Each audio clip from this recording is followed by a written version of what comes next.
فقد اهتدوا وإن تولوا فإنما هم في شقاق فسيكفيكهم الله وهو السميع العليم. عن ثوبان رضي الله تعالى عنه قال قال رسول الله صلى الله عليه وسلم لا تزال طائفة من أمتي ظاهرين على الحق لا يضرهم من خذلهم حتى يأتي أمر الله وهم كذلك. رواه مسلم. প্রশংসা আল্লাহ সুবহানাহু ওয়া তাআলার দরবারে যারা শেষ মেহেরবানিতে সালাতুল জুমা আদায় করার জন্য মসজিদে যথাসময়ে উপস্থিত হতে পেরেছি, যে আল্লাহ সুবহানাহু ওয়া তাআলা আমাদেরকে তৌফিক দান করেছেন, তার শুকরিয়া আদায় করতে বলছি আলহামদুলিল্লাহ। আল্লাহু সালাম বর্ষিত হোক বিশ্বনবী সাইয়্যিদুল মুরসালিন ফাতামান নবীন রাহমাতুল লিল আলামিন নবী মুহাম্মদুর রাসূলুল্লাহ সাল্লাল্লাহু আলাইহি ওয়াসাল্লামের উপর। সম্মানিত উপস্থিতি, আমাদের আজকের খুতবার সংক্ষিপ্ত সময়ের আলোচনার বিষয় হচ্ছে শরঈ বিধান অনুযায়ী রাষ্ট্র পরিচালনার গুরুত্ব। গত সপ্তাহের আলোচনা পরের আলোচনা। আজকের দ্বিতীয় খুতবা এই বিষয়ে শরঈ বিধান অনুযায়ী রাষ্ট্র পরিচালনার গুরুত্ব। এই বিষয়ে নির্ধারিত সময়ের মধ্যে কোরআন এবং সহিহ সুন্নাহ থেকে গুরুত্বপূর্ণ কিছু কথা বলার জন্য চেষ্টা করব ইনশাআল্লাহ। ওমা তাওফীকি ইল্লা বিল্লাহ আলাইহি তাওয়াক্কালতু ওয়া ইলাইহি উনীব। রব্বি ইশরাহ লি সাদরি ওয়া ইয়াসসির লি আমরি ওয়াহলুল উকদাতাম মিন লিসানি ইয়াফকাহু কওলি। আল্লাহ প্রদত্ত বিধানের নাম হচ্ছে শরীআত। শরঈ বিধান, শরীয়তের বিধান। শরীয়ত শব্দের অর্থ হচ্ছে আল্লাহ প্রদত্ত নির্দেশনা, বিধান। এই প্রসঙ্গে আল্লাহ সুবহানাহু ওয়া তাআলা সূরা মাইদার ৪৮ নম্বর আয়াতে বলেছেন লিকুল্লিন জাআলনা মিনকুম, আমি তোমাদের মধ্য থেকে প্রত্যেকের জন্য করেছি শিরআতাও ওয়া মিনহাজা, শরীয়তের বিধান এবং সঠিক পথ, সরল পথ, হেদায়েতের পথ। অর্থাৎ তোমাদের জন্য নির্দেশিত বিধান হচ্ছে আল্লাহ প্রদত্ত বিধান এবং তোমাদের তরিকা হবে রাসূল সাল্লাল্লাহু আলাইহি ওয়াসাল্লামের দেখানো তরিকা, সিরাতুল মুস্তাকিমের পথ। এটা প্রত্যেক ব্যক্তির জন্য আমি এই বিধান জারি করেছি। আল্লাহ প্রদত্ত নির্দেশনা এবং আল্লাহ রাসূলের দেখানো পথ অবলম্বন। শিরআতাও ওয়া মিনহাজা, মানহাজ, মিনহাজ মানে হচ্ছে সিরাতুল মুস্তাকিম তথা সঠিক পথ, সরল পথ। আল্লাহ তাআলা বলেছেন সূরা জাসিয়া 58 নম্বর আয়াত, সুম্মা জাআলনাকা আলা শারিআতিন মিনাল আমর, অতঃপর আমি আপনাকে প্রতিষ্ঠিত করেছি আলা শারিআতিন মিনাল আমর, নির্দেশের ব্যাপারে, শরীয়তের বিধান, বিধানের উপরে, শরীয়তের উপরে আপনাকে প্রতিষ্ঠিত করেছি। আল্লাহ প্রদত্ত নির্ধারিত বিধানের উপরে আপনাকে আমি প্রতিষ্ঠিত করেছি, অর্থাৎ আপনার উপরে অর্পণ করেছি, প্রদান করেছে। ফাত্তাবিউহা, আপনি উহারই অনুসরণ করুন। আল্লাহর পক্ষ থেকে আপনার উপরে যে বিধান প্রদান করা হয়েছে আপনি কেবলমাত্র সেই বিধানের অনুসরণ করুন। ওয়ালা তাত্তাবি', আর আপনি অনুসরণ করবেন না আহওয়া আল্লাযীনা লা ইয়ালামুন, যারা কিছু জানে না, বোঝে না, যারা অজ্ঞ, যারা মূর্খ, তাদের পক্ষ থেকে যে বিধান, যে প্রবৃত্তির অনুসরণ করে যে নীতিমালা, যে বিধান আপনাদের জন্য করা হয়, ওয়ালা তাত্তাবি', তার অনুসরণ করবেন না। বরং কিসের অনুসরণ করবেন? আল্লাহর পক্ষ থেকে যে শরঈ বিধান আপনাদের উপরে করা হয়েছে তার ফাত্তাবিউহা, উহার অনুসরণ করুন।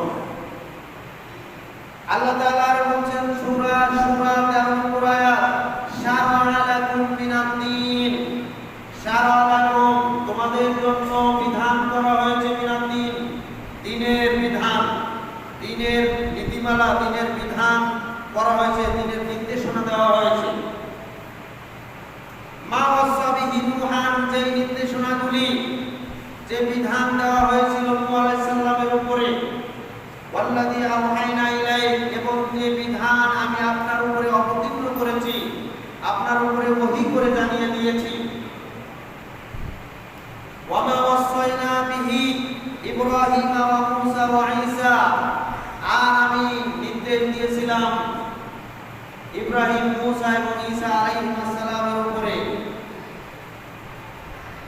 আর সেই বিধান হলো আনাতিমুদ্দিন, আপনি দ্বীন প্রতিষ্ঠা করুন, আল্লাহর বিধান অনুপাতে দ্বীন প্রতিষ্ঠা করুন, আল্লাহর বিধান অনুপাতে দ্বীন পরিচালনা, রাষ্ট্র পরিচালনা করুন, আল্লাহর বিধান অনুপাতে সবকিছু পরিচালনা করবেন। এটার নাম হচ্ছে কি? আকিমুদ্দিন, দ্বীন প্রতিষ্ঠা। ওয়ালা তাতাফাররাকু ফীহি, আর আল্লাহর এই বিধানের ব্যাপারে, আল্লাহর এই দ্বীনের ব্যাপারে, দ্বীন প্রতিষ্ঠার ব্যাপারে, দ্বীন মানার ব্যাপারে, দ্বীন প্রতিষ্ঠা তথা দ্বীন প্রচারের ব্যাপারে, ওয়ালা তাতাফাররাকু ফীহি, আল্লাহর এই বিধানের ব্যাপারে কোনো প্রকার মতানৈক্য সৃষ্টি করবেন না, কোনো প্রকার মতভেদ করবেন না, তোমরা মতভেদ করো না। ওয়ালা তাতাফাররাকু ফীহি, আর তোমরা এই দ্বীনের ব্যাপারে কোনো মতভেদ করো না। এছাড়াও আল্লাহ তাআলা আরো সতর্ক করে বলছেন, যারা আল্লাহর এই দ্বীন, আল্লাহর এই বিধানকে পরিপূর্ণভাবে না মেনে মানব রচিত কিছু কিছু বিধান মেনে চলে, মানব রচিত কিছু আইন, কিছু বিধান ঢুকিয়ে সেগুলিকে অনুসরণ করছে, সেই অনুপাতে রাষ্ট্র পরিচালনা করছে, তাদের ব্যাপারে আল্লাহ তাআলা বলছেন, আল্লাহুম শুরাকা, তোমরা কি এমন কিছু লোককে গ্রহণ করেছো, শরীক গ্রহণ করেছো, কিছু ব্যক্তিদেরকে গ্রহণ করেছো, শারাউ লাহুম মিনাদ্দিন, যারা দ্বীনের ব্যাপারে বিধান নিজেরাই তৈরি করেছে, শারাউ, যারা শরীয়ত তৈরি করেছে, যারা বিধান তৈরি করেছে মিনাদ্দিন, দ্বীনের মধ্যে, মালাম ইয়াযাম বিহিল্লাহ, এমন বিধান, এমন দ্বীন তারা তৈরি করেছে, এমন আইন তারা তৈরি করেছে, এমন হুকুম তারা দিচ্ছে, যার ব্যাপারে আল্লাহর পক্ষ থেকে কোনো অনুমতি দেওয়া হয় নাই, অথচ এই সকল মানুষেরা এই বিধানগুলি তৈরি করেছে। ওয়ালাউলা কালিমাতুল ফাসল, যদি তাদের ব্যাপারে কোনো ফয়সালা না থাকতো, লাকুদিয়া বাইনাহুম, তাহলে দুনিয়ায় তাদের ফয়সালা করা হতো। অর্থাৎ তাদেরকে যদি পরকালে তাদের ব্যাপারে ফয়সালা না থাকতো, কিছুদিন তাদেরকে সুযোগ দেওয়া হয়েছে, অবকাশ দেওয়া হয়েছে, যারা এই শরীয়তের মধ্যে, দ্বীনের মধ্যে দ্বীন বা রাষ্ট্র পরিচালনা, দেশ পরিচালনা তথা সবকিছু পরিচালনার ব্যাপারে আল্লাহ তাআলার যে বিধান, এই বিধানকে বাদ দিয়ে যারা নিজেরা বিধান তৈরি করেছে, এদের ব্যাপারে আল্লাহ তাআলা দুনিয়াতেই ফয়সালা করে দিতেন, যদি পরকালের ব্যাপারে তাদের ফয়সালা না থাকতো, অথবা পরকালের পর্যন্ত সুযোগ সময় তাদেরকে না দেওয়া হতো। কিন্তু তাদেরকে বলা হয়েছে তাদের ফয়সালা হচ্ছে পরকালে, এজন্য দুনিয়াতে তাদের কিছু বলা হচ্ছে না। অর্থাৎ আল্লাহর পক্ষ থেকে এটা হুমকি দেওয়া হয়েছে, সতর্ক করা হয়েছে, কেন তাদেরকে কে অনুমতি দিল, তারা নিজেরা বিধান তৈরি করে সেই বিধান অনুপাতে পরিচালনা করছে সবকিছু। আল্লাহ তাআলা বলছেন, ওয়া ইন্নাল যালিমিনা লাহুম আযাবুন আলীম, নিশ্চয়ই জালিমদের জন্য রয়েছে যন্ত্রণাদায়ক শাস্তি। অর্থাৎ যারা নিজেরা বিধান তৈরি করে সেই বিধান অনুপাতে সবকিছু পরিচালনা করে, এরা হচ্ছে জালেম। এই জালেমদের জন্য আল্লাহ তাআলা পরকালের ফয়সালা, যন্ত্রণাদায়ক শাস্তির ফয়সালা করে রেখেছেন। এই সকল বিধান গ্রহণের ব্যাপারে আল্লাহ তাআলা বলছেন, আলাইসাল্লাহু, আল্লাহ তাআলা হচ্ছেন এই বিধানের ব্যাপারে তিনি নির্দেশদাতা, তিনি হুকুমদাতা, তিনি হাকিম। আল্লাহ তাআলা বলছেন, ফাল হুকমু লিল্লাহিল আলিয়্যিল কাবীর, সূরা মুমিনের 12 নম্বর আয়াত। অতঃপর হুকুম নির্দেশ কেবলমাত্র আল্লাহর জন্য, নির্দেশনা আসবে আল্লাহর পক্ষ থেকে, হুকুম আসবে আল্লাহর পক্ষ থেকে, বিধান আসবে আল্লাহর পক্ষ থেকে। আল আলিউল কাবির, যিনি সুমহান, সুউচ্চ মহান। আল্লাহ তাআলা বলেন আলাইসাল্লাহু বিআহকামিল হাকিমিন। আল্লাহ তাআলা কি উত্তম হাকিম নন, উত্তম বিচারক নন, উত্তম হুকুমদাতা নন? সর্বোত্তম হুকুমদাতা কি আল্লাহ তাআলা নন? সর্বোত্তম নির্দেশদাতা কি আল্লাহ তাআলা নন? সর্বোত্তম হাকিম, সর্বোত্তম বিচারক কি আল্লাহ তাআলা নন? তাহলে তোমরা মানুষের মধ্য থেকে আবার বিচারক কেন নির্ধারণ করো, তাদের মধ্য থেকে হুকুমদাতা কেন নির্ধারণ করো, আবার তাদের হুকুম অনুযায়ী কেন তোমরা চলো, তা কেন তাদের হুকুম মানো? এই প্রসঙ্গে আল্লাহ তাআলা বলেছেন সূরা মাইদার 50 নম্বর আয়াত, আপা হুকুম জাহিলিয়াতি ইয়াকুন, তবে কি তোমরা জাহিলিয়াতের হুকুমত তালাশ করো? এগুলি হচ্ছে জাহিলিয়াত, মানব রচিত যত বিধান, এই সকল বিধান হচ্ছে জাহিলিয়াত। মানব রচিত হুকুম, এগুলি হচ্ছে জাহিলিয়াত। এই জাহিলিয়াত সম্পর্কে আল্লাহ তাআলা বলেন আপা হুকুম জাহিলিয়াতি ইয়াকুন, তবে কি এই সকল ব্যক্তিরা তারা জাহিলিয়াতে হুকুম তালাশ করে, জাহিলিয়াতে নির্দেশনা তালাশ করে?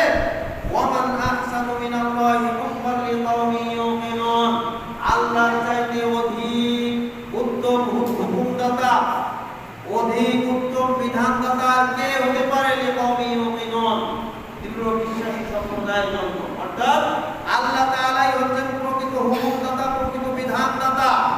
সুতরাং আল্লাহর হুকুমের, আল্লাহর বিধানের বাইরে কোন মানব রচিত হুকুম, মানব রচিত বিধান, এটা কোন মুমিন ব্যক্তি, কোন মুসলিম ব্যক্তি গ্রহণ করতে পারে না।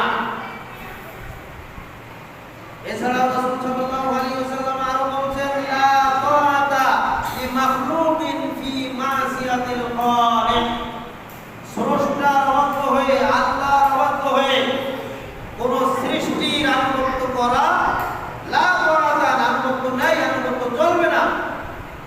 স্রষ্টার অবাধ্য হয়ে আল্লাহ তাআলার হুকুমকে তোয়াক্কা না করে, আল্লাহ তাআলার হুকুমকে গ্রহণ না করে, সেটাকে পরিবর্তন করে অথবা সেটাকে বাদ দিয়ে মানব রচিত, মানুষের বানানো হুকুম এগুলি গ্রহণ করা, এটা সম্পূর্ণরূপে হারাম। আল্লাহ রাসূল বলেছেন লা তাআতা, চলবে না আনুগত্য লিমাখলুকিন, কোন সৃষ্টির, ফি মাসিয়াতিল খালিক, স্রষ্টার অবাধ্য হয়ে। আল্লাহ অর্থাৎ আল্লাহ তাআলা যে নির্দেশনা দিয়েছেন, এই নির্দেশকে অমান্য করে মানব রচিত নির্দেশকে ফলো করা, এটা হচ্ছে মুসলিমদের জন্য, ঈমানদারদের জন্য সম্পূর্ণরূপে হারাম। এটা বর্ণিত হয়েছে সহিহ আহমদের 1095 নম্বর হাদিসে। সম্মানিত উপস্থিতি, এভাবেই এক শ্রেণীর শাসকেরা, এক শ্রেণীর হুকুমদাতা, নির্দেশদাতারা, তারা নিজেরা হুকুম তৈরি করে, নির্দেশ তৈরি করে, বিধান তৈরি করে, সেই বিধানের আলোকে একটা সংবিধান তৈরি করে, সেই সংবিধানের আলোকে দেশ পরিচালিত হচ্ছে। যে সংবিধানের ব্যাপারে গত সপ্তাহে আমরা বলেছিলাম, এই সংবিধানের সাথে কোরআন, আল্লাহ প্রদত্ত যে বিধান, এই বিধানের অনেক অসামঞ্জস্য রয়েছে, অনেক অমিল রয়েছে। প্রত্যেক মুসলিমের উচিত হচ্ছে কোরআনের বিধানকে মেনে চলা, তাদের সাধ্য অনুযায়ী। তবে যারা আমাদের উপরে হুকুমত চাপিয়ে দিচ্ছে, এর জন্য আমরা দায়ী নই, কিন্তু আমরা আমাদের সাধ্য অনুযায়ী আল্লাহর বিধানকে মেনে চলবো, এটা হচ্ছে আমাদের ঈমানি দায়িত্ব। আল্লাহ তাআলা বলেন ইহুদি খ্রিস্টানদের বৈশিষ্ট্য হচ্ছে, ইহুদিরা হচ্ছে আল্লাহর পক্ষ থেকে সবচাইতে বেশি, আল্লাহ তাআলার সবচাইতে নিকৃষ্ট, আল্লাহ তাআলার নিকটে এবং অভিসম্পাদ আল্লাহর পক্ষ থেকে, আল্লাহর ক্রোধের পাত্র যারা, তারা হচ্ছে ইহুদি। এই ইহুদিদের অপরাধ ছিল এই, তারা আল্লাহর পক্ষ থেকে যে বিধান নাযিল করা হয়েছিল, এই বিধানের মধ্যে তারা এরকম কিছু পারাকমা করেছিল, নিজেরা কিছু ঢুকিয়েছিল তাদের সুবিধা অনুযায়ী। আল্লাহ তাআলা বলেন ইত্তাখাযু আহবারহুম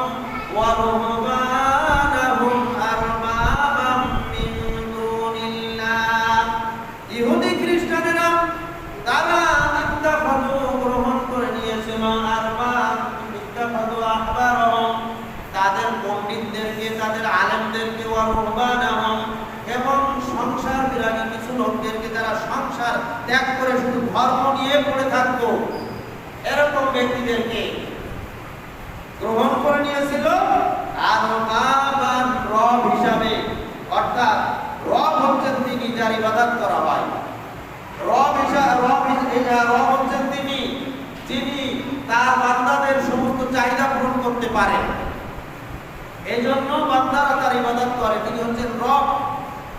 তো রব হিসাবে মেনে নিয়েছে তাদের আলেমদেরকে এবং কিছু সংসার বিরাগী লোকদেরকে। এই আয়াত যখন পাঠ করলেন মিন দুনিল্লাহ, আল্লাহকে বাদ দিয়ে, এই আয়াত যখন আল্লাহ রাসূল পাঠ করলেন আলী ইবনে হাতেম রাদিয়াল্লাহু তাআলা আনহুর সামনে, তিনি মাত্র মুসলমান হয়েছেন এই ইহুদি ধর্ম থেকে। এই আলী ইবনে হাতেম আল্লাহ রাসূলকে বলছেন, হে আল্লাহর নবী, আমি তো জানি, আমি তো ইহুদি ছিলাম। ইহুদিরা তো কখনো তাদের এই আলেমদেরকে, তাদের এই পণ্ডিতদেরকে, এই সংসার বিরাগী লোকদেরকে এই রব হিসাবে মেনে নেয় না। তখন আল্লাহ নবী বললেন, আমি বলছি না যে তারা সরাসরি তাকে রব হিসাবে মেনে নিয়েছে বা তার ইবাদত, তাদেরকে ইবাদত করছে, এ কথা বলছি না, বরং আমা ইন্নাহুম লাম ইয়াকুনু ইয়াবুদুনাহুম ওয়ালাকিন্নাহুম কানু ইযা আহাল্লু লাহুম শাইআন ইস্তাহাল্লু।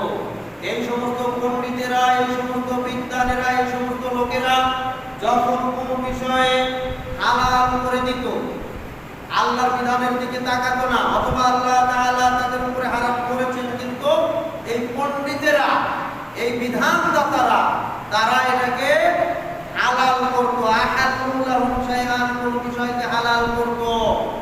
ইস্তাহাল্লু বলে তোমরা সকলে সেটাকে হালাল হিসাবেই মেনে নিতে।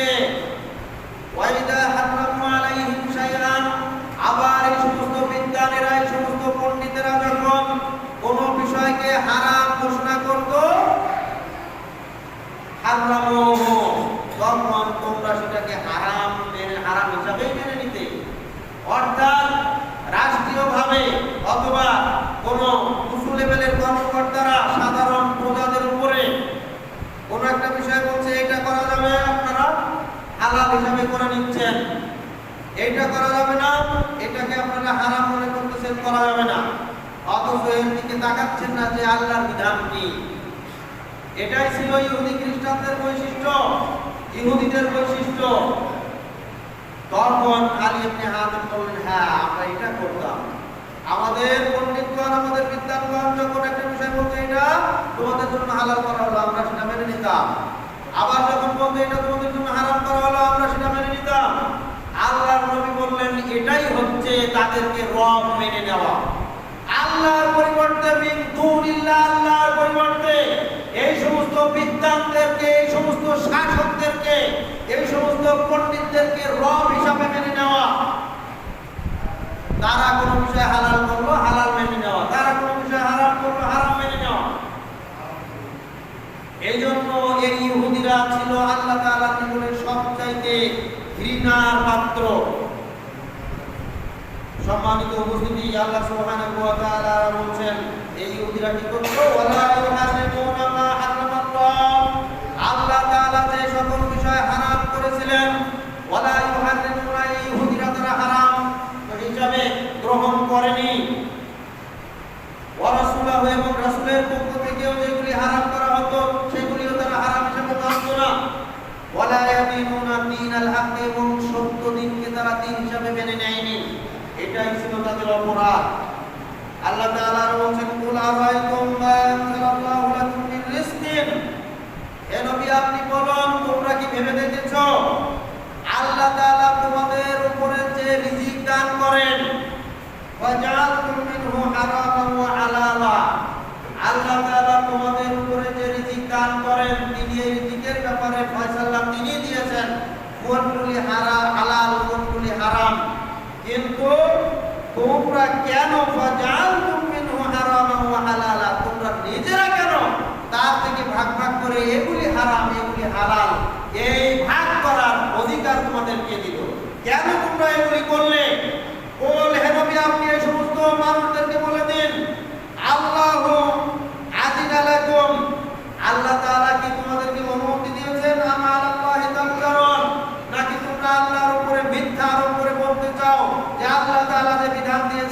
বিধান ঠিক নয়।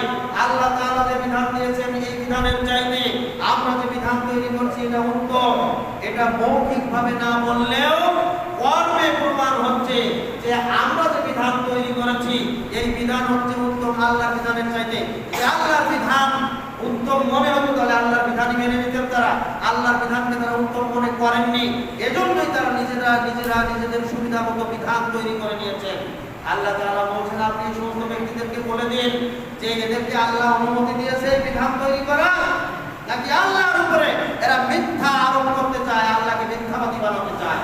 যে সমস্ত ব্যক্তিরা আল্লাহর বিধানকে বাদ দিয়ে নিজেরা বিধান তৈরি করে সেই বিধান অনুযায়ী দেশ পরিচালনা করছে, সেই বিধান অনুযায়ী মানুষদেরকে পরিচালনা করছে, সেই বিধান অনুযায়ী সবকিছু পরিচালনা করছে, এরা আল্লাহর উপরে মিথ্যা আরোপ করছে। আল্লাহর বিধানের চাইতে এই বিধান ভালো এটাই প্রমাণ করছে, তাই এই বিধানের উপরে তারা প্রতিষ্ঠিত হয়েছে।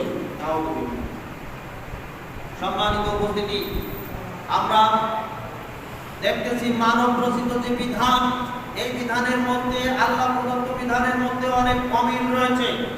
যেমন আল্লাহ প্রদত্ত যে বিধান, ব্যভিচারের বিধান গত সপ্তাহে বলেছিলাম, ব্যভিচারের বিধান হচ্ছে ব্যভিচার হচ্ছে সম্পূর্ণরূপে হারাম এবং এমন হারাম আল্লাহ তাআলা বলেন ওয়ালা তাকরাবুজ জিনা, তোমরা ব্যভিচারের ধারের কাছেও যেও না। এটা হচ্ছে নিকৃষ্ট হারাম এবং যে সত্যিকার অর্থে প্রমাণিত হবে যে এই ব্যভিচারে লিপ্ত হয়েছে তাহলে তার দুনিয়াতে বেঁচে থাকার কোনো পথ নাই, তার পাথর মেরে হত্যা করতে হবে। বিধান হচ্ছে কি অবিবাহিত হলে 100 বেত্রাঘাত করতে হবে। হাদিসে প্রমাণিত হচ্ছে 1 বছরের জন্য সেই সাথে তাকে নির্বাসন দিতে হবে, দূরে কোথাও পাঠিয়ে দিতে হবে, এলাকা ছাড়া করতে হবে, ঘর ছাড়া করতে হবে, গ্রাম ছাড়া করতে হবে, সমাজ সুখ করতে হবে, এলাকা ছাড়া করে 1 বছরের জন্য তাকে নির্বাসনে পাঠিয়ে দিতে হবে। আর যদি বিবাহিত হয়, বিবাহিত কোনো ব্যক্তি ব্যভিচারে লিপ্ত হয় তাহলে তাদেরকে কোমর পর্যন্ত গেড়ে পাথর মেরে হত্যা করতে হবে। অথচ এই মানব রচিত বিধানে এই ব্যভিচারকে অনুমোদন দেওয়া হয়েছে। তো বলতে পারেন না দেওয়া হয়নি। যদি এই কথা আপনি বলেন তাহলে আপনি দেখেন বিভিন্ন জায়গায় যে পতিতালয়গুলি আছে, যে সকল পতিতালয়ে সরকারিভাবে লাইসেন্স দেওয়া হয়েছে, সরকারিভাবে লাইসেন্স দেওয়া মানে হচ্ছে সরকারি অনুমোদিত, সরকার কর্তৃক অনুমোদিত, অনুমোদিত মানেই হচ্ছে হালাল। সরকার যেটা অনুমোদন দিয়েছে সাধারণ মানুষের জন্য এটাই হচ্ছে হালাল, এটাই হচ্ছে বৈধ। বৈধর আরবি হচ্ছে হালাল, হালালের বাংলা হচ্ছে বৈধ। যার বৈধতা দেওয়া হয় ওটাই বৈধ করা হয়েছে, হালাল করা হয়েছে। তাহলে ব্যভিচারের জন্য পতিতালয়কে সরকারিভাবে লাইসেন্স দিলে ওইটা আল্লাহর বিধানের উপরে হাত দেওয়া হলো। আল্লাহর বিধান হচ্ছে তাদের জন্য কঠিন শাস্তি প্রয়োগ করা, আর সরকারি পতিতালয়গুলি কি করলো? লাইসেন্স দিয়ে বৈধতা দিল। লাইসেন্স যদি না থাকতো তাহলে এটা অনেক আগেই এগুলি উৎখাত হয়ে যেত, কিন্তু লাইসেন্স যে আছে এজন্য উৎখাত হয় না। এটাই হচ্ছে আল্লাহ প্রদত্ত হারামকৃত বিষয়কে হালাল করা। মদ পান হচ্ছে নিকৃষ্ট হারাম, মদ পান হচ্ছে জঘন্য হারাম। এ প্রসঙ্গে বিশ্বনবী মুহাম্মদুর রাসূলুল্লাহ সাল্লাল্লাহু আলাইহি ওয়াসাল্লাম বলেছেন, আবি হুরায়রা রাদিয়াল্লাহু তাআলা আনহু قال قال رسول الله صلى الله عليه وسلم مدمن الخمر كعابد وثن, যে ব্যক্তি নেশাদার দ্রব্য পান করে, যে ব্যক্তি মাদক সেবন করে, যে ব্যক্তি মদ মাদকজাত দ্রব্য পান করে, তার সে ব্যক্তি কাআবিদি ওয়াসান, মূর্তি পূজারীদের মতো অপরাধী। কাআবিদি ওয়াসান, মূর্তির ইবাদতকারীদের মতোই অপরাধী। কোন ব্যক্তি? যে ব্যক্তি নেশাদার দ্রব্য পান করে, শুধু ওই গ্লাসে বোতলের মদ নয়, শুকনা জিনিসও মদ হয়, যেমন হিরোইন মদ, তারপরে ইয়াবা মদ, এগুলি মদের অন্তর্ভুক্ত। ঠিক একইভাবে সিগারেটও মাদকতার অন্তর্ভুক্ত, মদের অন্তর্ভুক্ত। নেশাদার দ্রব্য যার মধ্যে নেশা রয়েছে সেগুলি হচ্ছে মদ। সুতরাং এগুলি পানকারী ব্যক্তির অপরাধ হচ্ছে মূর্তি পূজারীদের অপরাধের সমান অপরাধ। নাউযুবিল্লাহ। হাদিসটি বর্ণিত হয়েছে ইবনে মাজাহ 3300 হাদিস। আরেকটি হাদিসে আবু দারদা রাদিয়াল্লাহু তাআলা বলেন, আউসানি খলিলি, আমার বন্ধু আমাকে নির্দেশ দিয়েছেন, লা তাশরাবুল খামরা, নেশাজাত দ্রব্য পান করিও না, ফাইন্নাহা মিফতাহু কুল্লু শাররিন, কেননা নেশাজাত দ্রব্য হচ্ছে যত প্রকার পাপ রয়েছে সমস্ত পাপের চাবিকাঠি হচ্ছে নেশাদার দ্রব্য পান করা। একজন ব্যক্তি যখন নেশাদার দ্রব্য পান করে সে কোনো গুনাহের তোয়াক্কা করে না, সকল প্রকার গুনাহ তার দ্বারা সংঘটিত হয়, সকল প্রকার গুনাহ তার দ্বারা সংঘটিত হতে পারে, কারণ তার অন্তর থেকে আল্লাহর ভয় সম্পূর্ণরূপে দূরীভূত হয়ে যায়। এজন্য আল্লাহর নবী বলেন, নেশাদার দ্রব্য পানকারী ব্যক্তি এ হচ্ছে সকল প্রকার পাপের চাবিকাঠি তার হাতে। এজন্য তোমরা লা তাশরাবুল খামরা, কখনো নেশাদার দ্রব্য পান করো না। সম্মানিত উপস্থিতি, আল্লাহ রাসূলের যুগে যারা মদ বা এই জাতীয় নেশাদার দ্রব্য পান করত তাদেরকে দুনিয়াবি শাস্তি দেওয়া হতো, দুনিয়াবি দণ্ড দেওয়া হতো। আল্লাহর নবী বলেন, আনাস রাদিয়াল্লাহু তাআলা আনহু নবী সাল্লাল্লাহু আলাইহি ওয়াসাল্লাম বলেন, কানা ইয়াদরিবু ফিল খামরি বিন নিআলি ওয়াল জারাবি আরবাঈন। রাসূল সাল্লাল্লাহু আলাইহি ওয়াসাল্লামের যুগে যারা নেশাদার দ্রব্য পান করত তাদেরকে আল্লাহর নবী নিজে জুতা দিয়ে জুতা পেটা করতেন এবং বেত দিয়ে বেত্রাঘাত করতেন, 40 বেত্রাঘাত। জুতা পেটা অথবা বেত্রাঘাত করতেন, 40 বেত্রাঘাত। ওমর রাদিয়াল্লাহু তাআলা আনহুর যুগে নেশাদার দ্রব্য পানকারী লোকের সংখ্যা একটু বেড়ে গেল। বেড়ে যাওয়ার কারণে ওমর রাদিয়াল্লাহু তাআলা আনহু খলিফা থাকার সময় তিনি এই শাস্তিকে আরো ডাবল করে দিলেন, অর্থাৎ যারা নেশাদার দ্রব্য পান করত তাদেরকে 80 বেত্রাঘাত করা হতো। অথচ সেই নেশাদার দ্রব্যকে আজকে ওপেন করে দেওয়া হয়েছে, ওপেন বিক্রি হচ্ছে। বিড়ি সিগারেট তো একবারে সাধারণ ব্যাপার, এটা তো হালাল মনে করেই মানুষ, এটার ব্যবসাকেও হালাল মনে করে। আর মদ যেগুলো লাইসেন্স দেওয়া হয়েছে, হেরোইন, গাঁজা, ফেন্সিডিল, এইগুলো মদ বিক্রির জন্য লাইসেন্স দেওয়া কিছু দোকানরা আছে, ব্যবসা আছে, এগুলি বৈধ, অর্থাৎ সরকারিভাবে বৈধ করা হয়েছে।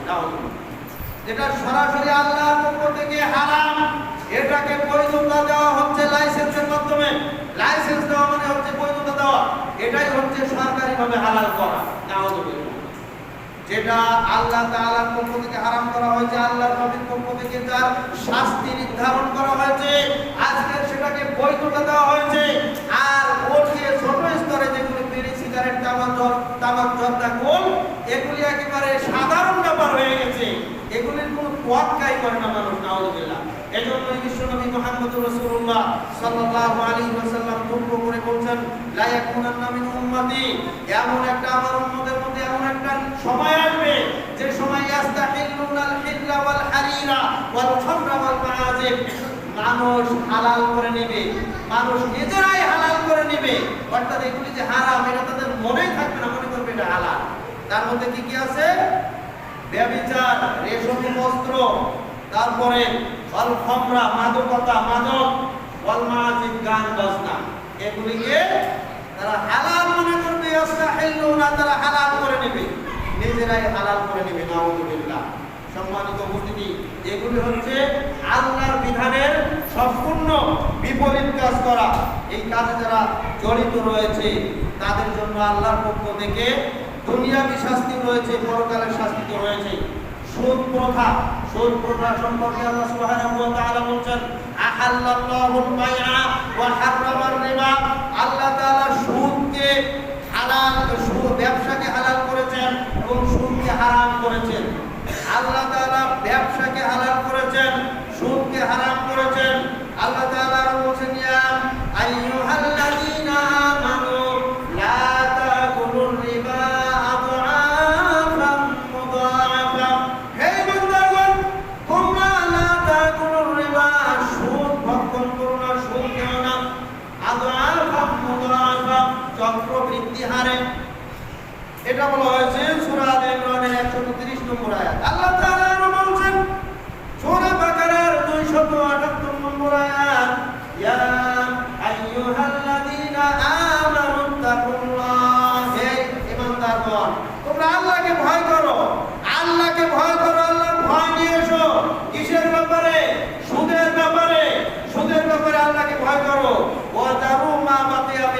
রিবা এবং সুদের যত অতিরিক্ত যা কিছু আছে, বকেয়া যা আছে, এগুলি সব পরিত্যাগ করো।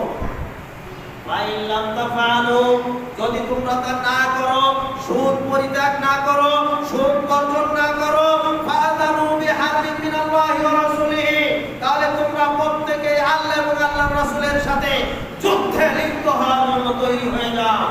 যারা তোমাদেরকে জানানোর পরেও সুদের বকেয়া তোমরা পরিত্যাগ করো, সুদকে ভক্ষণ করো না, সুদের সাথে জড়িত হয় না, এইগুলি জানানোর পরেও যারা সুদের সাথে জড়িত আছো, তারা জেনে রেখো ফাদানু বিহারবিন মিনাল্লাহি ওয়া রাসূলিহি, আল্লাহ এবং আল্লাহর রাসূলের সাথে যুদ্ধের জন্য তোমরা প্রস্তুত হয়ে যাও।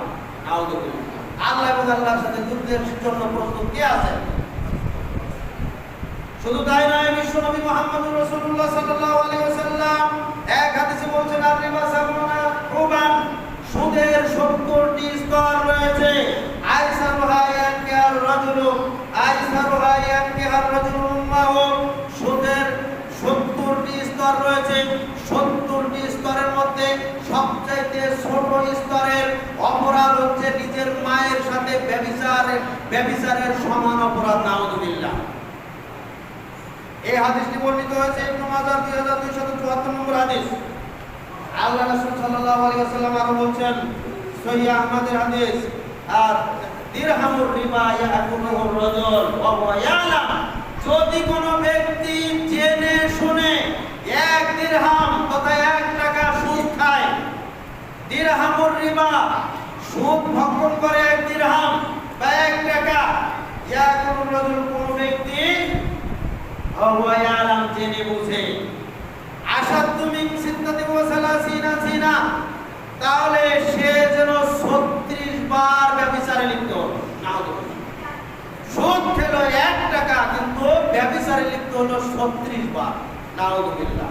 সম্মানিত উপস্থিতি, আরো হাদিস রয়েছে, রাসূল সাল্লাল্লাহু আলাইহি ওয়াসাল্লাম বলেছেন, লাআনা রাসূলুল্লাহ সাল্লাল্লাহু আলাইহি ওয়াসাল্লাম আকিলার রিবা, রাসূল সাল্লাল্লাহু আলাইহি ওয়াসাল্লাম অভিশাপ করেছেন সুদ যারা খায় তাদেরকে, ওয়া মুকিলাহু, সুদ যারা দেয় তাদেরকে, ওয়া কাতিবুহু, সুদের জন্য যারা লেখালেখি করে তাদেরকে, ওয়া শাহিদাইহি, সুদের জন্য যারা সাক্ষী থাকে তাদেরকে, ওয়া ক্বালাহুম সাওয়া, রাসূল সাল্লাল্লাহু আলাইহি ওয়াসাল্লাম বললেন যে এই 4 শ্রেণীর মানুষের কথা বলা হয়েছে, যারা সুদ খায়, যারা সুদ দেয়, যারা সুদের সাক্ষী থাকে, যারা সুদের জন্য লেখালেখি করে, ব্যাংকে চাকরি করে বা এই ধরনের লেখালেখির জন্য যেখানেই কাজ করে, এরা প্রত্যেকেই ওয়াকালাহুম সাওয়া, প্রত্যেকেই সমান অপরাধী।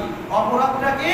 অপরাধের কথা আগেই বললাম যে 1 টাকা সুদের সাথে জড়িত থাকলে 36 বার মায়ের সাথে ব্যভিচারের সমান অপরাধী ছিল। 1 টাকা কেউ যদি সুদের সাথে জড়িত হয়, তাহলে সুদের 70টি পাপের মধ্যে সর্বনিম্ন পাপ হচ্ছে নিজের মায়ের সাথে ব্যভিচার করা। সম্মানিত উপস্থিতি, এই সকল হাদিসের ব্যাখ্যায় মুফাসসিরিনে কেরাম বলেন, যদি কোনো ব্যক্তি এত কিছু জানা সত্ত্বেও সুদের সাথে জড়িত হয়, তাহলে সে 24 ঘন্টা তার পুরো জীবনটাই মায়ের সাথে ব্যভিচারে লিপ্ত রয়েছে। নাউযুবিল্লাহ, এত জঘন্য অপরাধে সে লিপ্ত রয়েছে। নাউযুবিল্লাহ। অথচ এই সুদ আল্লাহ প্রদত্ত এত নিকৃষ্ট একটা হারামকে ব্যাংকের মাধ্যমে, ব্যাংক পরিচালনার মাধ্যমে হালাল করা হয়েছে, বৈধতা দেওয়া হয়েছে। যত ব্যাংক রয়েছে, ব্যাংকগুলিকে বৈধ মনে করা হয়, হালাল মনে করা হয়, ব্যাংকের চাকরিকে বৈধ মনে করা হয়, হালাল মনে করা হয়। এটাকে কোনো পরোয়াই করে না, কোনো মানুষ পরোয়াই করে না। কেন? সরকারিভাবে এগুলিকে এভাবেই সেট করা হয়েছে। সাধারণ মানুষ মনে করে নিয়েছে এগুলি আমাদের জন্য বৈধ, এটা সরকার বৈধ করে দিয়েছে। এটার নাম হচ্ছে হারামকে হালাল করা। এভাবেই হালালকে হারাম এবং হারামকে হালাল করা হয়েছে। এছাড়া বিবাহ, দেখেন আল্লাহর বিধানের মধ্যে রয়েছে যে বিবাহ মানুষ বালেগ যখন হবে, ছেলে মেয়ে যখন বালেগ হবে তাদেরকে বিবাহ দিতে হবে। এটা আল্লাহর নির্দেশ, আল্লাহ রাসূলের নির্দেশ, রাসূল সাল্লাল্লাহু আলাইহি ওয়াসাল্লামের নির্দেশ। ছেলে মেয়ে বালেগ হলেই বিবাহ দিতে হবে। অথচ সরকার বালেগ হলেই বিবাহকে হারাম, অবৈধ ঘোষণা করেছে। বরং তাদের জন্য বয়স নির্ধারণ করে দিয়েছে 18 বছর। মেয়েদের বয়স 18 বছর হতে হবে, ছেলেদের বয়স 21 বছর হতে হবে। এই বয়সের আগে তাদের জন্য বিবাহ সরকারিভাবে নিষিদ্ধ, মানে সরকারিভাবে হারাম, অবৈধ। এবং কেউ যদি বিবাহ দেয় তাদের জন্য দণ্ডনীয় অপরাধের ব্যবস্থা রাখা হয়েছে। নাউযুবিল্লাহ। এটাই হচ্ছে আল্লাহ আল্লাহ প্রদত্ত হালালকে হারাম করা, নাউযুবিল্লাহ। অথচ যদি কোনো ছেলে মেয়ে গোপনে ব্যভিচারে লিপ্ত হয়, তাহলে সরকারিভাবে কোনো নিষেধাজ্ঞা নাই, তাদের মধ্যে কোনো তাদের জন্য কোনো দণ্ডনীয় অপরাধ নাই, তাদের জন্য কোনো দণ্ডনীয় শাস্তির ব্যবস্থা নাই, বরং তাদের জন্য আরো উন্মুক্ত করে দেওয়া হয়েছে, কোর্টের মাধ্যমে বিবাহের ব্যবস্থা রাখা হয়েছে। যদি কোনো ছেলে মেয়ের নির্ধারিত বয়সের আগে তারা কোর্টে যেয়ে নিজেরাই বিবাহ করে, ছেলে এবং মেয়ে, কোনো অভিভাবক লাগবে না, কোনো সাক্ষী লাগবে না, কোনো আত্মীয় স্বজন লাগবে না, কোনো লোক লাগবে না, শুধু ছেলে এবং মেয়ে যদি কোর্টে যেয়ে বলে আমরা বিবাহের জন্য রাজি, বয়সও হয় নাই, তারা সেখানে যে বলছে আমরা বিবাহের জন্য রাজি, আমাদের বিবাহ করিয়ে দেন, কোর্ট তাদেরকে স্বীকৃতি দিচ্ছে, তাদের বিবাহ করিয়ে দিয়ে সরকারিভাবে অনুমোদন দিয়ে দিচ্ছে, এদের বিবাহ বৈধ করা হলো। অথচ ওলি ছাড়া বিবাহ হারাম, ওলি ছাড়া মেয়েদের বিবাহই হয় না, ওলি ছাড়া মেয়েদের কোনো বিবাহ নাই। অতএব এই বিবাহের মাধ্যমে যারা ঘর সংসার করছে, মৃত্যুর আগ পর্যন্ত তারা ব্যভিচারে লিপ্ত হয়েছে, যাদের বিবাহ বৈধ হয়নি, মৃত্যুর আগ পর্যন্ত এই স্বামী স্ত্রী ব্যভিচারে লিপ্ত হয়েছে, সরকার এটাকে বৈধ করে দিয়েছে, নাউযুবিল্লাহ। এগুলি হচ্ছে আল্লাহ প্রদত্ত বিধানের সরাসরি উল্টা, হারাম কাজকে হালাল করা। বাদ্যবাজনা তো একবারে অহরহ, এটা একবারে সরকারি ভাবেই করা হয়েছে। জাতীয় সঙ্গীত এমন একটা সঙ্গীতকে নির্ধারণ করা হয়েছে যে সঙ্গীতটা লিখেছেন এমন একজন কবি যার মৃত্যুই হয়েছে 1941 সালে, আর বাংলাদেশের জন্ম হয়েছে 1971 সালে। কবির মৃত্যু হয়েছে 1941 সালে, আর এই বাংলাদেশের জন্ম হয়েছে 71 সালে। ওই কবি লিখেছিলেন তৎকালীন বাংলাকে, সেই পশ্চিমবঙ্গকে কেন্দ্র করে, এবং এটার ব্যাখ্যা আরো বিস্তারিত ব্যাখ্যা রয়েছে, এই ব্যাখ্যা আমি দিতে যাব না। এটা এখানে মাকে, দেবতাকে, তাদের কালী মাকে কেন্দ্র করে লেখা হয়েছে। শিরকিপূর্ণ একটা গানকে বাংলাদেশের জাতীয় সঙ্গীত বানানো হয়েছে, যার সাথে বাংলাদেশের আদৌ কোনো সম্পর্ক না, এটাকে জাতীয় সঙ্গীত বানানো হয়েছে। যাই হোক, এটা যে প্রসঙ্গে বলছিলাম, বাদ্য বাজনা এটা সম্পূর্ণরূপে হারাম, কিন্তু এটাকে সরকারিভাবে এটাকে বৈধতা দেওয়া হয়েছে। এটার নাম হচ্ছে আল্লাহ প্রদত্ত বিধানের পরিবর্তন করা, হারামকে হালাল করা, হালালকে হারাম করা। সম্মানিত উপস্থিতি, এবার আসুন মানে কিছু দণ্ডনীয় অপরাধের কথা। চুরি, ডাকাতি, এগুলি আল্লাহ প্রদত্ত একটা নির্ধারিত বিধান রয়েছে, তার শাস্তি কি হবে, কিন্তু শাস্তির ক্ষেত্রেও পরিবর্তন আনা হয়েছে। আল্লাহ তাআলা বলেছেন, আস-সারিকু ওয়াস-সারিকাতু ফাকতাউ আইদিয়াহুমা। কোন নারী, কোন পুরুষ যদি চুরি করে, কোন নারী যদি চুরি করে, তাহলে ফাকতাউ আইদিয়াহুমা, এই নারী পুরুষ উভয়ের শাস্তি হচ্ছে তাদের হাত কেটে দাও। কিন্তু সরকারিভাবে কোন চোরের হাত কি কাটা হয়? বিচারের পরেও কি কাটা হয়? বিচারের আগে, বিচারের পরেও তো কাটা হয় না। কি করা হয়? কিছুদিনের জন্য জেলখানায় দেওয়া হয়। একজন চোরকে যখন জেলখানায় দেওয়া হয়, এই মানব রচিত বিধান অনুযায়ী শাস্তির ফল হচ্ছে এরকম: একজন জেলখানার আসামি জেলখানায় যে সে ভালো হওয়ার দূরের কথা আরো বেশি খারাপ হয়ে যায়। একজন চোর সে ডাকাত হয়ে বের হয়, একজন ডাকাত সে আরো বড় সন্ত্রাস ডাকাত হয়ে বের হয়, খুনি হয়ে বের হয়। ছোট একজন আসামি বড় আসামি হয়ে বের হয়, বড় ধরনের আসামি মানে বড় ধরনের অপরাধী হওয়ার জন্য সে মন মানসিকতা তৈরি করে বের হয়। একজন চোর সে যখন দেখে জেলখানার ভিতরে যারা খুন করে এসেছে, যারা বিভিন্ন ধরনের বড় বড় ক্রাইম করে জেলখানায় ঢুকেছে, তাদের স্পেশাল মর্যাদা সেখানে রয়েছে, তাদের জন্য স্পেশাল খানা, তাদের জন্য স্পেশাল থাকার ব্যবস্থা, তাদের জন্য, তাদের পরিচর্যার জন্য, তাদের সেবার জন্য আর কিছু লোকের ব্যবস্থা, কি খেদমত, কি সেবা। এই যখন দেখে তখন এই চোর মনে মনে ভাবে, এখন যদি বের হতে পারি তাহলে চুরি আর করবো না, এরকম এর মতো মার্ডার করবো, এরকম 2-5টা মার্ডার করে তারপর আসবো, তাহলে জেলখানায় ভালো খেদমত করবো। অর্থাৎ মানব রচিত যে শাস্তির ব্যবস্থা, এই শাস্তির মাধ্যমে একজন চোর বড় ধরনের সন্ত্রাস হওয়ার একটা মাধ্যম। আর আল্লাহ প্রদত্ত যে বিধান, এই বিধান যদি জারি করা হতো তাহলে এক চোরকে দেখে শত শত হাজার হাজার লক্ষ লক্ষ চোর ভালো হয়ে যেত। যত মানুষ তাকে যতদিন দেখতো ততদিন তারা শিক্ষা দিত, আরে আমি যদি চুরি করি আমার হাতটা কাটা যাবে। এই চোর এই কাটা হাত যতদিন মানুষের সামনে কাটা হাত নিয়ে চলতো, সবাই তাকে ধিক্কার দিত, সবাই তাকে লাঞ্ছিত করত। এটা দেখে অন্যান্য চোরেরা শিক্ষা নিত এবং বলতো আমি যদি চুরি করি তাহলে আমি যদি ধরা পড়ি আমার শাস্তি এরকম হবে, আমাকে দেখেও মানুষ এরকম লাঞ্ছিত করবে, আমার জীবনটাই বরবাদ হবে। যাক একটু কষ্ট করে খাই, চুরি করার দরকার, শিক্ষা গ্রহণ করতে হবে। এটা হচ্ছে আল্লাহ প্রদত্ত বিধান। সম্মানিত উপস্থিতি, প্রচলিত যে বিধান অনুপাতে সবকিছু পরিচালনা হচ্ছে, এই বিধান যারা পরিচালনা করছেন, শাসকের মসনদে যারা বসেছেন, তারা এসেছেন নির্বাচনের মাধ্যমে, যে নির্বাচনের নামটা হচ্ছে গণতান্ত্রিক নির্বাচন। এই গণতান্ত্রিক নির্বাচনী পদ্ধতিটাই হচ্ছে মানব রচিত পদ্ধতি, আর আল্লাহ প্রদত্ত পদ্ধতি হচ্ছে শুরা বাইনাহুম, জ্ঞানী গুণীদের মধ্যে পরস্পরের মধ্যে পরামর্শ করে যোগ্য ব্যক্তিদেরকে নেতৃত্বের আসনে বসানো, যেটা বর্তমানে মানুষের বর্তমান প্রজন্মের বর্তমান মানুষদের যেমন ধর্ম যতটুকু, দিনের জ্ঞান যতটুকু, সেই জ্ঞান অনুপাতে জ্ঞানী গুণীদেরকে বসিয়েছেন। তবে এই বসানোর ক্ষেত্রে যদি সত্যিকার অর্থে আলেমরা বসাতেন তাহলে প্রকৃত যোগ্য ব্যক্তিদেরকে বসাতেন। তো যাই হোক, তারপরে পদ্ধতিটা ঠিক আছে, এই পদ্ধতিটাই হচ্ছে ইসলামিক পদ্ধতি। জ্ঞানী গুণীদের মাধ্যমে এই ক্ষমতায় সবচাইতে যারা যোগ্য ব্যক্তি তাদেরকে ক্ষমতায় বসাতে হবে, এটা হচ্ছে ইসলামিক পদ্ধতি।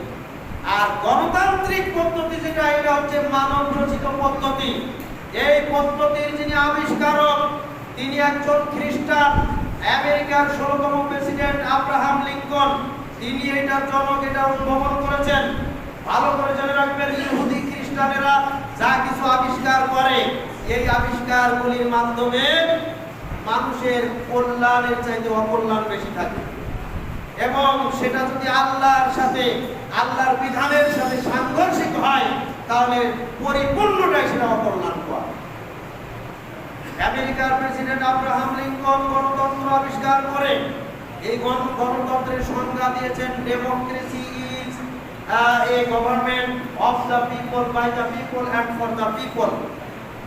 এই ডেমোক্রেসি, গণতন্ত্র হচ্ছে এমন একটা রাষ্ট্র ব্যবস্থা যেটা অফ দ্য পিপল, জনগণের পক্ষ থেকে, বাই দ্য পিপল, জনগণের দ্বারা পরিচালিত, ফর দ্য পিপল, জনগণের উপরে নির্ধারিত একটা রাষ্ট্র ব্যবস্থার নাম হচ্ছে গণতন্ত্র। অথচ আল্লাহ প্রদত্ত বিধান হচ্ছে মুসলিমদের জন্য মানার বিধান, যেটা হবে অফ দ্য আল্লাহ, আল্লাহর পক্ষ থেকে এসেছে, বাই দ্য ওয়াহি, ওয়াহির মাধ্যমে এসেছে, ফর দ্য পিপল, জনগণের জন্য নির্ধারণ করা হয়েছে। আল্লাহ কর্তৃক ওয়াহির মাধ্যমে এসে জনগণের জন্য যে বিধান নির্ধারণ করা হয়েছে, এই বিধান হচ্ছে মুসলমানদের বিধান। সুতরাং গণতন্ত্র এবং ইসলামিক বিধানের মধ্যে অনেক পার্থক্য রয়েছে। এজন্যই গণতন্ত্রের মূল বক্তব্য হচ্ছে জনগণ স্বরূপ সকল ক্ষমতার উৎস।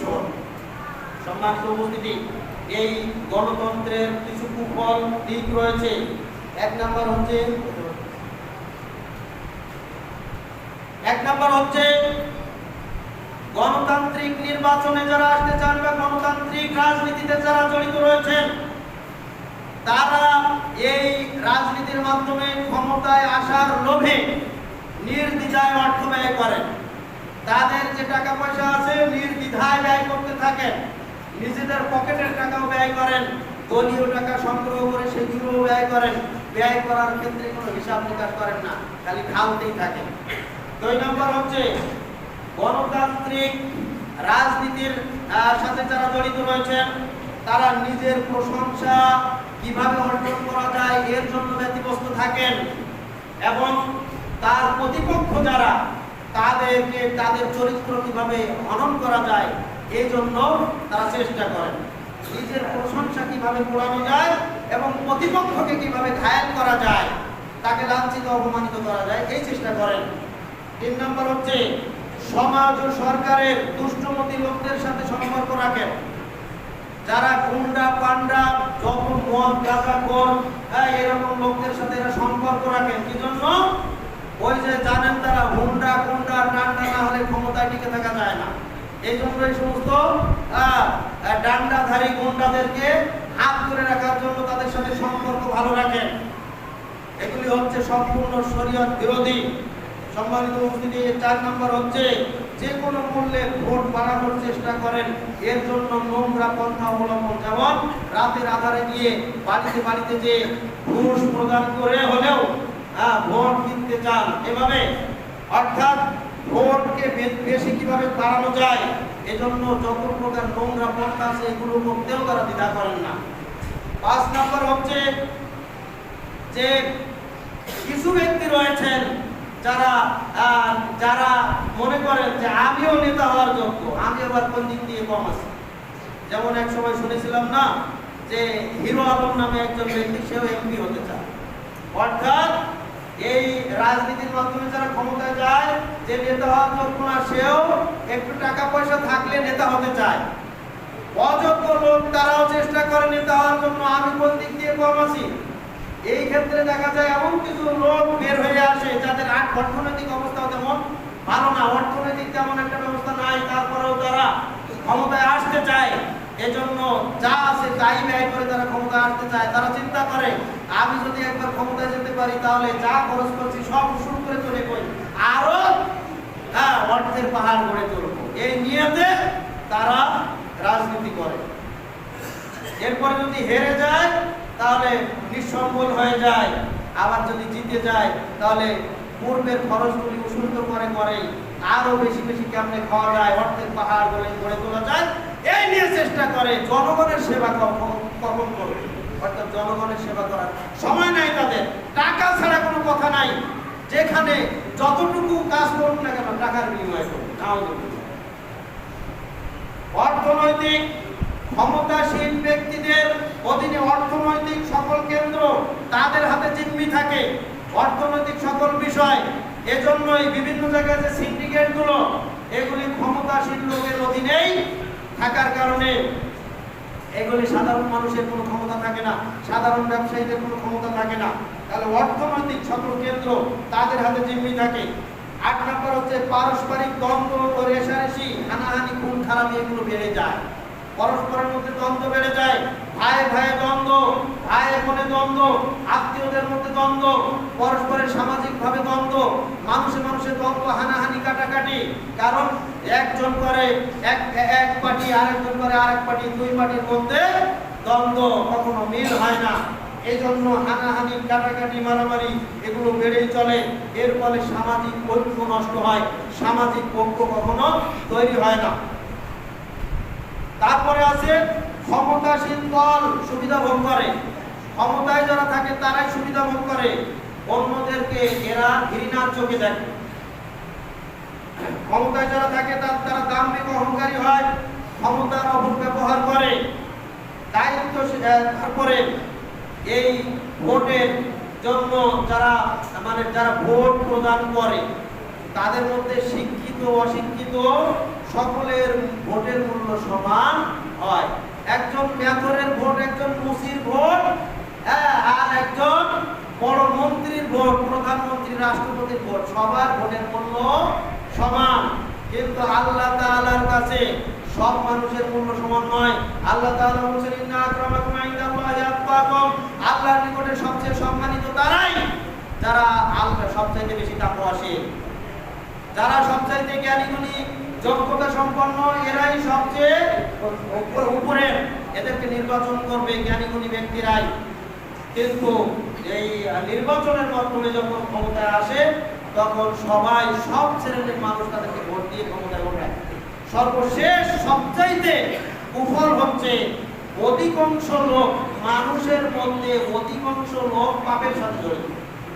মানুষের মধ্যে অধিকাংশ লোক পাপের সাথে জড়িত, অধিকাংশ লোক মন্দ। এই কথা আমি বলছি না, এই কথা আল্লাহ তাআলা এক জায়গায় নয় একাধিক জায়গায় বলেছেন। অধিকাংশ লোক মন্দ, অধিকাংশ লোকের মন মন্দ প্রবণ, এই জন্য মানুষ কখনো ভালো, এই অধিকাংশ লোকের রায় যদি নেওয়া হয় তাহলে অধিকাংশ লোক ভালোটা চাবে না, মন্দটাই চাবে। অধিকাংশ লোক যদি এখানে একজন আলেমকে দাঁড় করানো হয় তাহলে অধিকাংশ লোক আলেমকে সমর্থন করবে না। কারা? বেনামাজিরা আলেমকে সমর্থন করবে না, নেশাখোরেরা আলেমকে সমর্থন করবে না, চোরেরা আলেমকে সমর্থন করবে না, ডাকাতেরা আলেমকে সন্ত্রাসীরা আলেমকে সমর্থন করবে না। কারণ এই যত প্রকার বিভিন্ন পাপের সাথে জড়িত যত প্রকার লোক আছে, এরা যদি আলেমকে সমর্থন করে, আলেম যদি ক্ষমতায় যায়, তাহলে এদের সব কাজ বন্ধ হয়ে যাবে। এক একজনের এক এক কাজ বন্ধ হয়ে যাবে, এদের ব্যবসা নষ্ট হয়ে যাবে, এদের এই নেশা নষ্ট হয়ে যাবে। এই জন্য এরা কেউ চাবে না আলেম ক্ষমতায় যাক, বরং একজন নেশাখোর ক্ষমতায় যাক, একজন পাপিষ্ঠ লোক ক্ষমতায় যাক, তাহলে তাদের কাজ বহাল থাকবে, তাদের ব্যবসা জারি থাকবে, তাদের এই কালোবাজারি জারি থাকবে। এই জন্য তারা এটাই চায়। তাহলে সর্বশেষ হচ্ছে অধিকাংশ লোক মন্দের সাথে জড়িত হওয়ার কারণে মন্দ লোককেই নির্বাচনের মাধ্যমে ক্ষমতায় নিয়ে আসা হয়, ভালো লোককে ক্ষমতায় নিয়ে আসা হয় না। আল্লাহ তাআলা বলছেন আকসারুহুম কাফিরুন, অধিকাংশ লোক কাফের, আকসারুহুম জালিমুন, অধিকাংশ লোক জালেম, আকসারুহুম মুনাফিকুন, অধিকাংশ লোক মুনাফিক, আকসারুহুম কাযিবুন, অধিকাংশ লোক মিথ্যাবাদী, আকসারুহুম জাহিলুন, অধিকাংশ লোক অজ্ঞ, আকসারুহুম ফাসিকুন, অধিকাংশ লোক ফাসিক, আকসারুহুম মুশরিকুন, অধিকাংশ লোক মুশরিক, আকসারুহুম লা ইউমিনুন, অধিকাংশ লোক ঈমান আনে না, আকসারুহুম লা ইয়াশকুরুন, অধিকাংশ লোক কৃতজ্ঞতা প্রকাশ করে না, আকসারুহুম লা ইয়ালামুন, অধিকাংশ লোক জানে না, আকসারুহুম লা ইয়ামালুন, অধিকাংশ লোক আমল করে না, আকসারুহুম লা ইয়াকিলুন, অধিকাংশ লোক তারা লা ইয়াকিলুন, জানা বোঝার চেষ্টা করে না, বোঝে না। অধিকাংশ লোক আকসারুহুম লা ইয়াসমাউন, অধিকাংশ লোক শুনেও শোনে না, আকসারুহুম লা ইউবসিরুন, অধিকাংশ লোক দেখেও দেখে না। অর্থাৎ খারাপ দিকটাই বলেছেন, যত জায়গায় আকসার শব্দ ব্যবহার করেছেন আল্লাহ তাআলা, সব জায়গায় আল্লাহ তাআলা বলছেন অধিকাংশ লোক, তারা খারাপের দিকটাই বলেছেন, অধিকাংশ লোক খারাপের সাথে জড়িত। আর অল্পের ব্যাপারে বলছেন আল্লাহ তাআলা বলছেন কালিলুম মিন ইবাদিয়াশ শাকুর, আল্লাহর কৃতজ্ঞ বান্দা যারা, আল্লাহর সত্যিকার বান্দা যারা, আল্লাহর ঈমানদার বান্দা যারা, তাদের সংখ্যা খুবই কম, খুবই সামান্য। আর অধিকাংশ লোক পাপের সাথে জড়িত না। এজন্য গণতান্ত্রিক পদ্ধতিতে যখন নির্বাচনের মাধ্যমে একজনকে ক্ষমতায় নিয়ে আসা হয়, তখন পাপিষ্ঠ লোককেই নির্বাচন করা হয়, কারণ অধিকাংশ লোকের রায়ে সে নির্বাচিত হয়। সম্মানিত উপস্থিতি, শুধু তাই নয়, আল্লাহ সুবহানাহু ওয়া তাআলা আরো বলছেন ওয়া মা ইউমিনু আকসারুহুম বিল্লাহি ইল্লা হুম মুশরিকুন, অধিকাংশ লোক আল্লাহর প্রতি ঈমান আনা সত্ত্বেও মুশরিক। অধিকাংশ লোক আল্লাহর প্রতি ঈমান আনে কিন্তু তারা শিরকও করে, তারা পাপের সাথেও জড়িত হয়। সর্বশেষ আয়াত আল্লাহ তাআলা বলছেন ফাইন আমানু বিমিসলি মা আমানতুম বিহি ফাকাদ ইহতাদাউ, তোমাদের মতো ঈমান যদি তারা আনে, অর্থাৎ হে আল্লাহর রাসূল এবং তোমার সাহাবীরা, তোমরা যেভাবে ঈমান এনেছো, কিয়ামত পর্যন্ত মানুষের মধ্যে যারা ঈমান আনবে ফাকাদ ইহতাদাউ, তারা হিদায়াতের উপরে থাকবে। আর যারা ওয়াইন তাওয়াল্লাউ, যারা মুখ ফিরিয়ে নেবে, ফাইন্নাহুম ফি শিকাক, তারা তোমাদের বিরুদ্ধে চলে যাবে, তোমাদের বিরুদ্ধে ভাবাপন্ন হবে, তোমাদের বিরোধী হবে। তারা হবে তোমাদের শত্রু, তারা হবে আল্লাহর শত্রু, তারা হবে দ্বীনের শত্রু, তারা হবে ইসলামের শত্রু। কারা? যারা তুমি নবী এবং তোমার সাহাবীরা যেই মতাদর্শের উপরে প্রতিষ্ঠিত রয়েছে, এই প্রতিষ্ঠিত মতাদর্শকে পরিত্যাগ করে নিজেদের তৈরি করা মতাদর্শের উপরে যারা চলে যাবে, তারা তোমাদের প্রতিপক্ষ হয়ে যাবে, তোমাদের শত্রুতে পরিণত হবে। এই অবস্থা যদি হয়, তাহলে তোমার জন্য আল্লাহ যথেষ্ট হবে তাদের বিরুদ্ধে। তারা হবে তোমার শত্রু, তোমার কখনো বন্ধু হবে না, তোমার ক্ষতি করার চেষ্টা করবে, কারণ তাদের মতের সাথে তোমার মতের মিল নাই, এজন্য তারা তোমার ক্ষতি করবে। এমন অবস্থায় তুমি এবং তোমার অনুসারীরা যে দিনের উপরে রয়েছে, কিয়ামত পর্যন্ত এক শ্রেণীর মানুষেরা এই দিনের উপরে থাকবে। এই দিনের উপরে যারা থাকবে, সত্যিকার দিনের উপরে প্রতিষ্ঠিত যারা থাকবে, আল্লাহ তাআলাই তাদের জন্য যথেষ্ট হবে। সুবহানাল্লাহ। সম্মানিত উপস্থিতি, সর্বশেষ হাদিস, রাসূল সাল্লাল্লাহু আলাইহি ওয়াসাল্লাম বলেন লা তাযালু তাইফাতুন মিন উম্মতি যাহিরিনা আলাল হক, কিয়ামত পর্যন্ত আমার উম্মতের মধ্যে একটি দল, ছোট্ট একটি দল হকের উপরে প্রতিষ্ঠিত থাকবে, হকের উপরে বিজয়ী থাকবে। লা ইয়াদুরুহুম মান খাযালাহুম, কেউ তাদের ক্ষতি করতে পারবে না, যারাই তাদের বিরোধিতা করুক না কেন। হাত্তা ইয়াতি আমরুল্লাহি ওয়া হুম কাযালিক, কিয়ামত আসা পর্যন্ত তারা একই রকম থাকবে, অর্থাৎ তারা বিজয়ী থাকবে, তারা প্রতিষ্ঠিত থাকবে, তাদের কেউ কোনো ক্ষতি করতে পারবে না। কারা? যারা সত্যিকার অর্থে আল্লাহর দ্বীনের উপরে থাকবে, আল্লাহর দ্বীনের উপরে, আল্লাহর বিধানের উপরে প্রতিষ্ঠিত থাকবে। তবে অধিকাংশ মানুষ আল্লাহর বিধানের উপরে প্রতিষ্ঠিত থাকবে না, এটাই ঠিক। আপনি আমি যদি সত্যিকার ইমানদার হিসাবে নিজেদেরকে দাবি করতে চাই, তাহলে আল্লাহর দ্বীনের উপরে প্রতিষ্ঠিত থাকতে হবে, যত কষ্ট হোক না কেন। সম্মানিত উপস্থিতি, বাংলাদেশে জমিয়তে আহলে হাদিস বাংলাদেশ যখন প্রতিষ্ঠিত হয়, প্রতিষ্ঠাতা ছিলেন ডক্টর আব্দুল্লাহ আল কাফি আল কুরাইশি। তিনি একটা বই লিখে গিয়েছেন, আহলে হাদিস পরিচিতি। এই বইয়ের মধ্যে তিনি লিখে গিয়েছেন যে আহলে হাদিস জামায়াতের কোনো সদস্য প্রচলিত রাজনীতির সাথে জড়িত হতে পারবে না। আহলে হাদিস জামায়াতের কোনো সদস্য যারা নিজেদেরকে আহলে হাদিস দাবি করবে, এই সংগঠনের সদস্য হতে চাইবে, তারা প্রচলিত গণতন্ত্রের সাথে বা প্রচলিত রাজনীতির সাথে জড়িত হতে পারবে না। এই জন্যই আলহামদুলিল্লাহ বাংলাদেশে এখনো পর্যন্ত জমিয়তে আহলে হাদিসের কর্মকর্তা বা সদস্যবৃন্দ এবং আহলে হাদিস আন্দোলনের কর্মকর্তা এবং সদস্যবৃন্দ তারা প্রচলিত এই নির্বাচন ব্যবস্থা, এই গণতন্ত্রকে সমর্থন করে না এবং তারা ভোটও দেয় না। কারণ ভোট মানেই সমর্থ, একজন ব্যক্তিকে সমর্থ দেওয়া মানে তার সমস্ত কর্মকাণ্ডকে মেনে নেওয়া। এই জন্য আলহামদুলিল্লাহ এখনো চেষ্টা করে যাচ্ছেন তারা এই নীতির উপরে টিকে থাকা। আমরাও চেষ্টা করব সর্বসময় আল্লাহর বিধানের উপরে প্রতিষ্ঠিত থাকার জন্য। আল্লাহ তাআলা আমাদেরকে তৌফিক দান করুন। ওয়া মা তৌফিকি ইল্লা বিল্লাহ ওয়া মা আলাইনা ইল্লাল বালাগ। বারাকাল্লাহু লানা ওয়া লাকুম ফিল কুরআনিল আযীম।